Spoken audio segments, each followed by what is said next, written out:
Baik, Bismillahirrahmanirrahim. Assalamualaikum warahmatullahi wabarakatuh.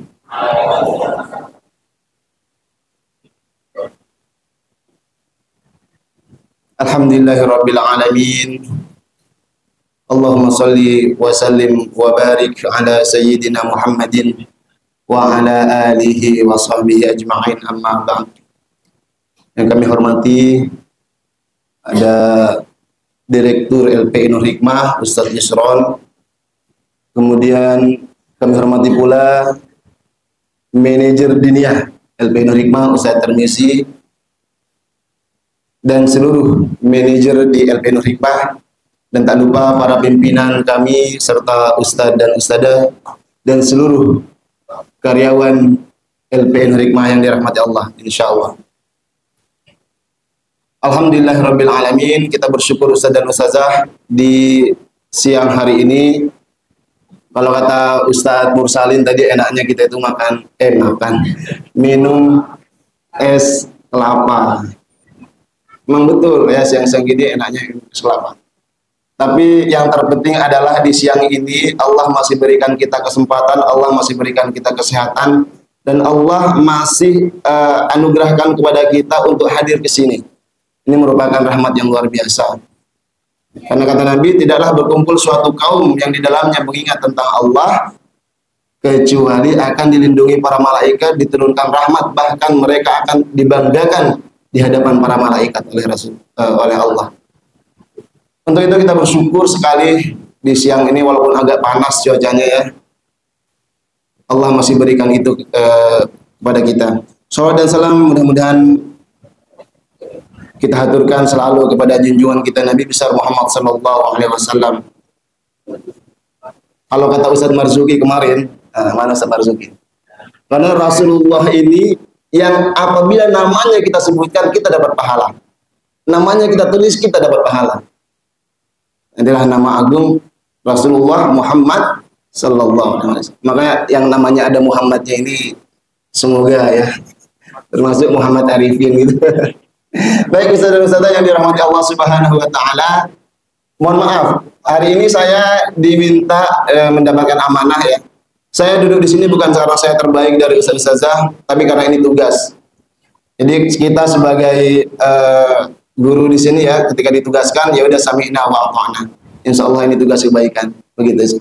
Mohon maaf, hari ini saya diminta untuk membahas sirah perang Badar. Jadi saya ustaz sedikit bawa catatan, yang penting kan bukan catatan MK.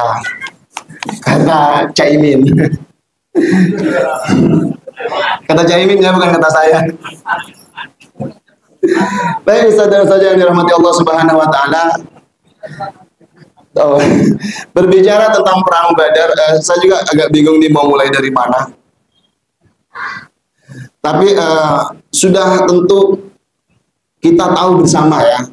Saya yakin 100% semua di antara kita tahu kapan itu terjadinya perang Badar, siapa yang bertempur dengan siapa. Tapi untuk itu barangkali apa yang akan saya sampaikan ini menjadi pengingat untuk kita semua, murojaah lah istilahnya tentang sirah perang Badar.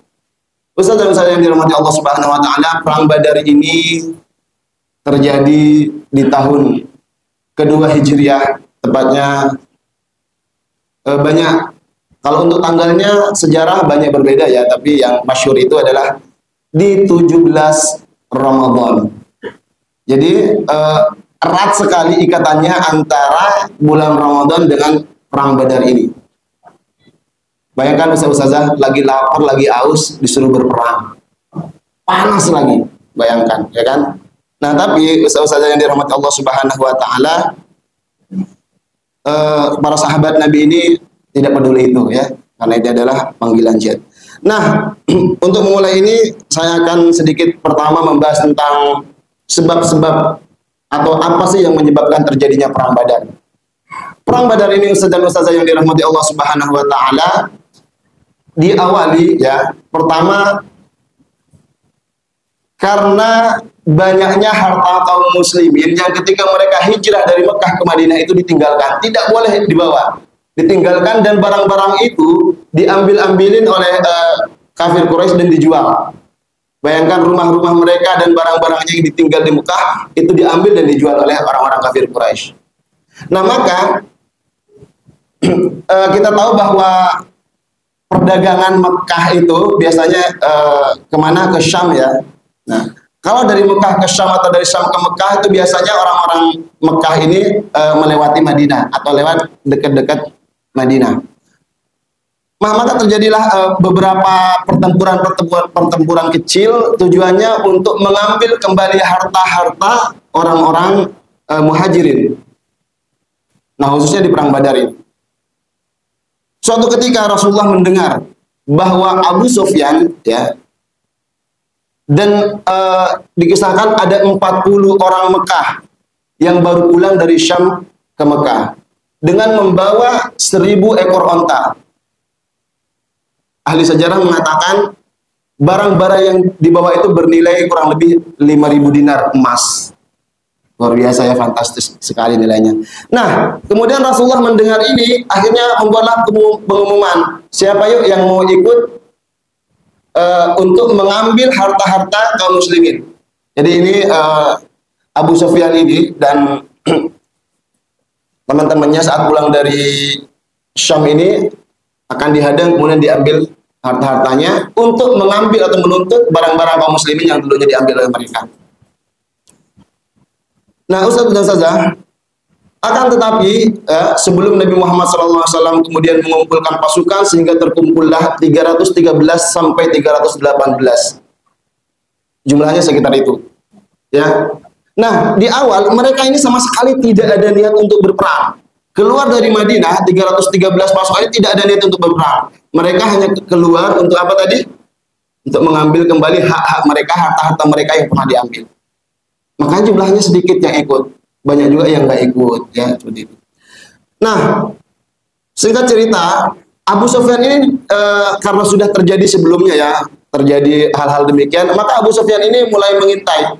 Dia mencari-cari tahu ada nggak nih kaum muslimin yang akan mengambil barang-barang itu. Itu Abu Sufyan. Kemudian dia mendapat kabar bahwa kaum muslimin berencana ya untuk menghalang beliau dan mengambil hak-hak mereka. Nah setelah itu, setelah tahu ini terjadi, maka Abu Sufyan mengirim utusan ke Mekah. Kalau nggak salah namanya Damdam, nama orang yang diutus ini.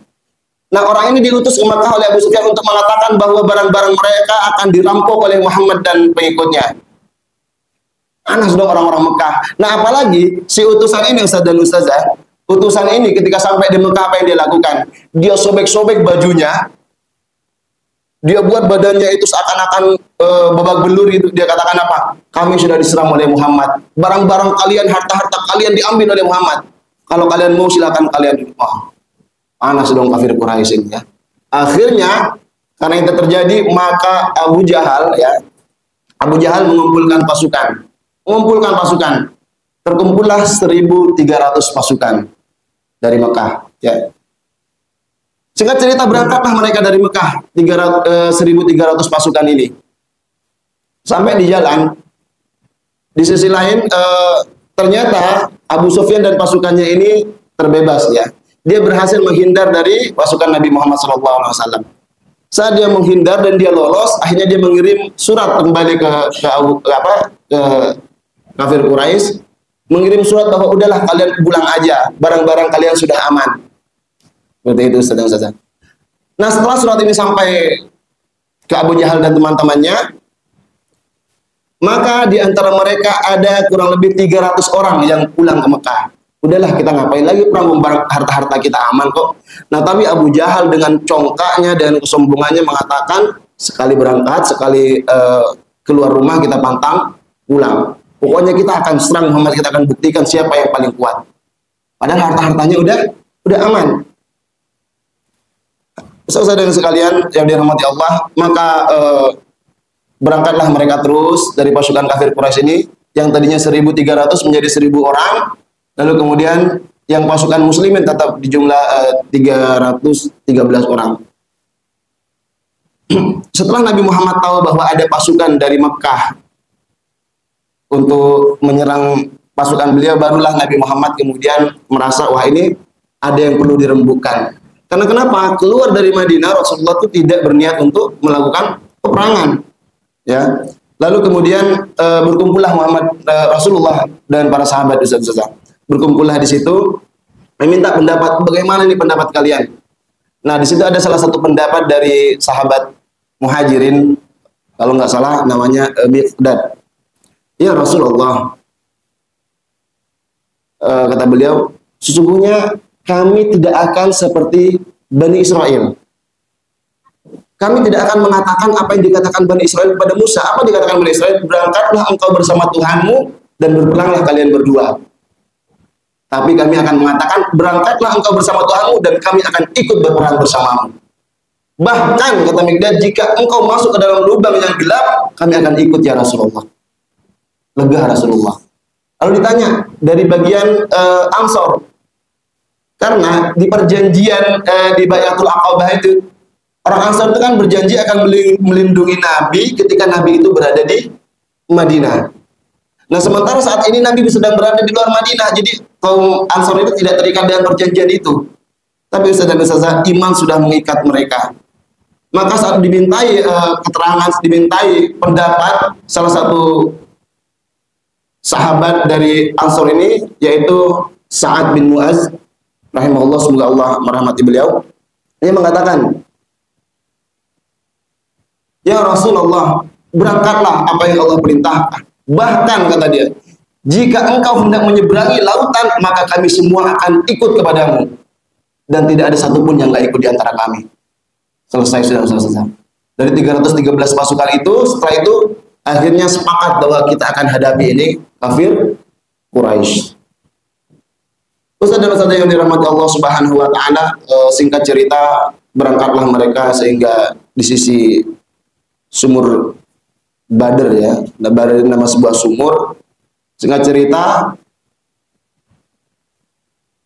bertemulah kedua pasukan ini, ya, bertemulah kedua pasukan ini setelah menginap beberapa malam. Bertemulah tepatnya di 17 Ramadan ini.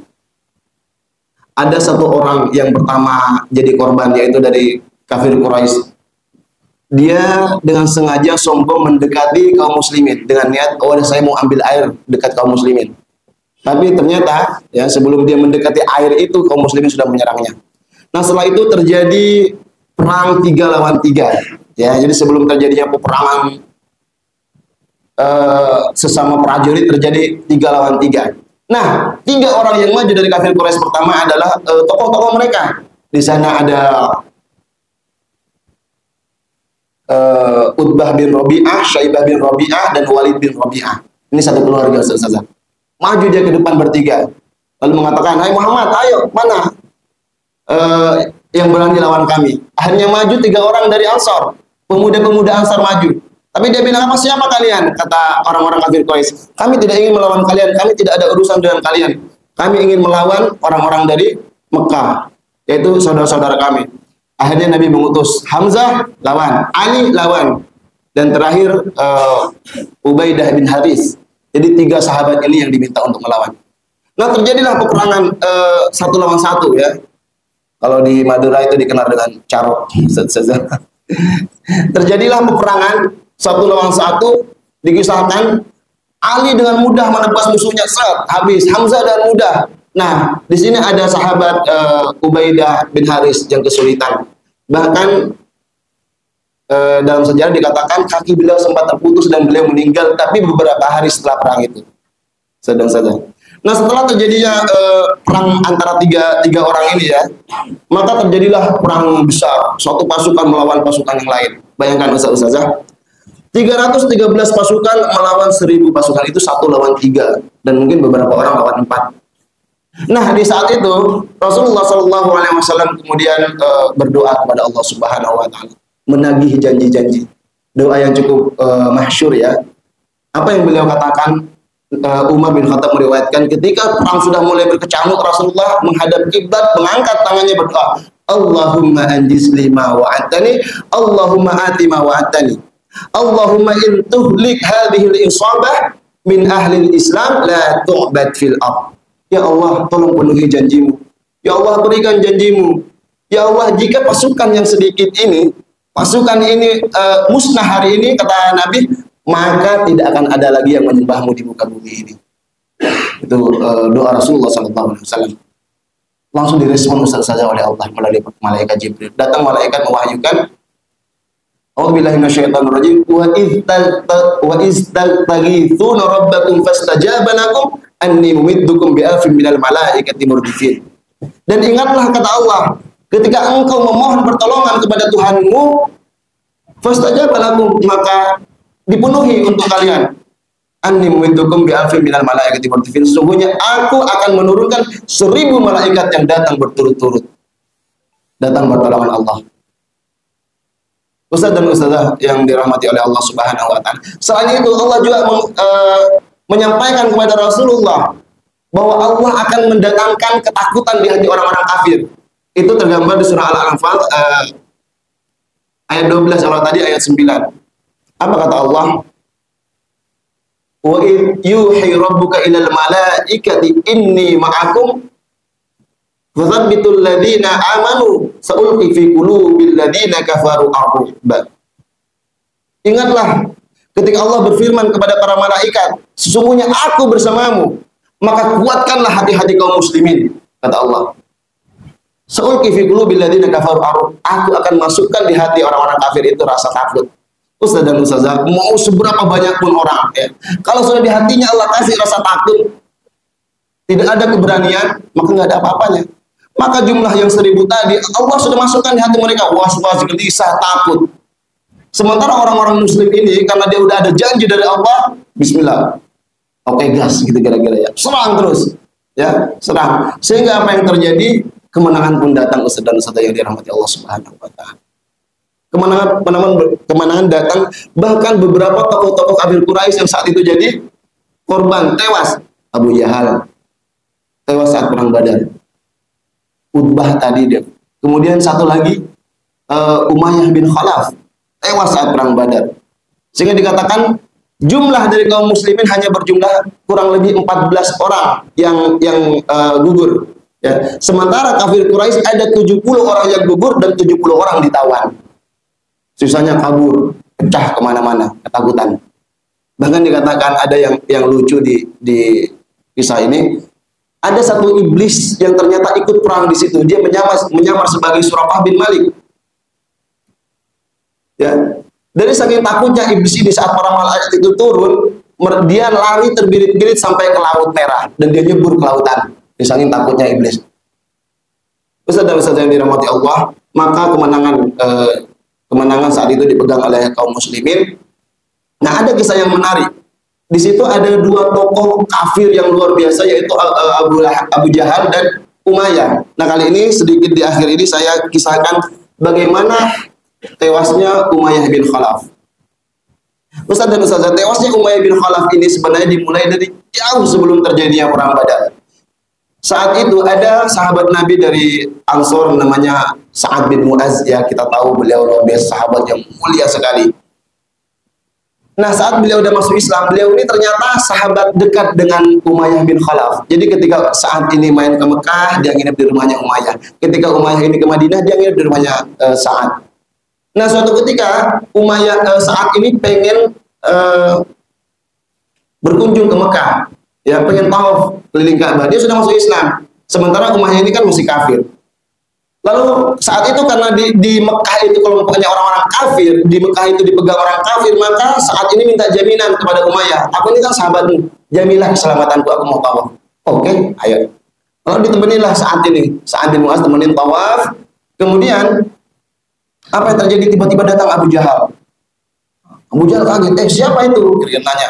Dia adalah Sa'ad bin Mu'az. Kata Umayyah, apa kata Abu Jahal? Abu Jahal langsung marah. Berani-beraninya kamu datang ke Mekah di saat kamu sudah Islam, sementara kami ini membenci Muslim. Terjadilah cekcok antara Sa'ad bin Mu'az dengan Abu Jahal. Nah, di situ Umayyah membela Abu Jahal karena sebagai pimpinannya. Wahai Sa'ad, kata Umayyah, jangan angkat suaramu melebihi suaranya Abu Jahal. Nah, kesal juga di situ Sa'ad. Tadi kamu yang menjamin keamananku, sekarang begitu. Apa kata Sa'ad? Wahai Umayyah, ketahuilah bahwa Rasulullah pernah bersabda, engkau akan dibunuh oleh mereka. Wah, apa kata Umayyah Ustazah? Demi Allah Muhammad tidak pernah dusta. Akhirnya dia percaya bahwa Muhammad akan membunuh dia melalui apa yang disampaikan Muaz tadi. Dan Umayyah ini pulang langsung ke rumah, sepanjang jalan terngiang-ngiang. Apa kata-kata saat itu? Muhammad dan tentaranya akan membunuhmu. Terus panjang jalan bahkan disampaikan ke istrinya. Apa kata dia? Disampaikan ke istrinya bla bla bla. Aku demi Allah, kata Umayyah, aku tidak akan keluar rumah karena takut dibunuh. Singkat cerita, terjadi pada perang setelah perang Badar ini akan dimulai, Ustaz dan Ustazah. Di Mekah dikumpulkan pasukan. Nah, Umayyah bin Khalaf ini mau enggak mau gitu kira-kira.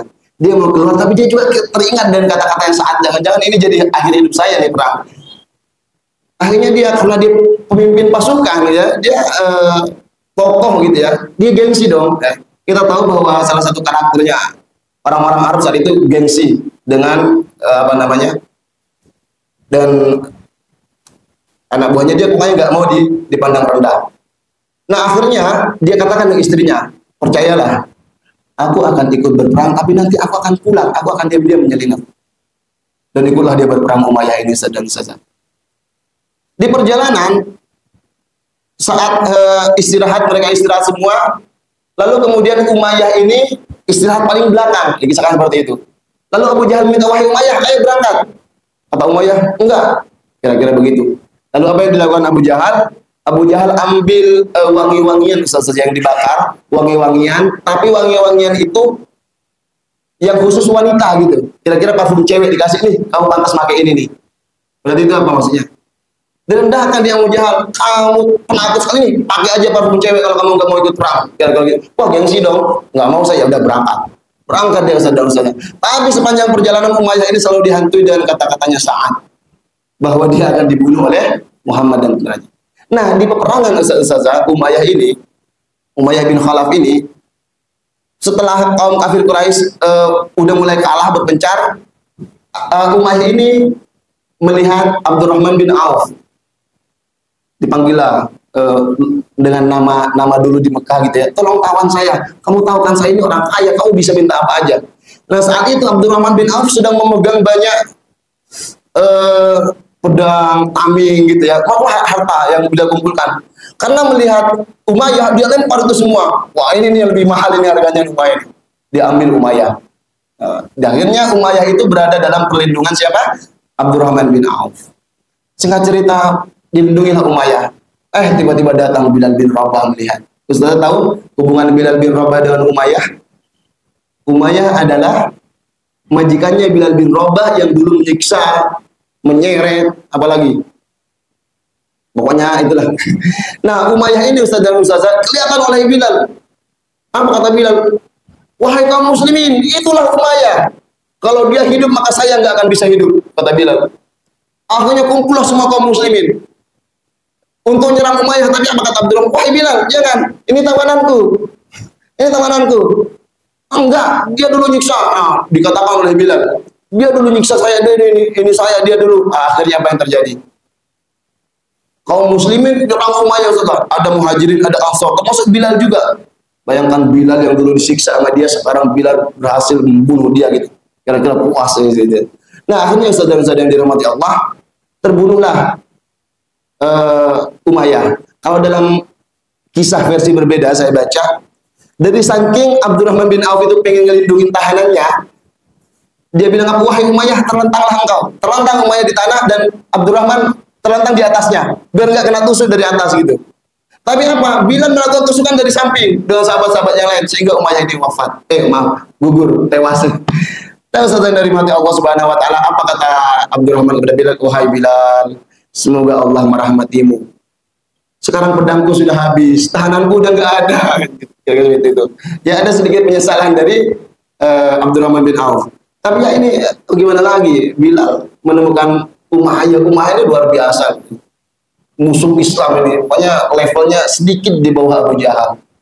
Ustaz dan Ustaz yang dirahmati Allah Subhanahu Wa Taala.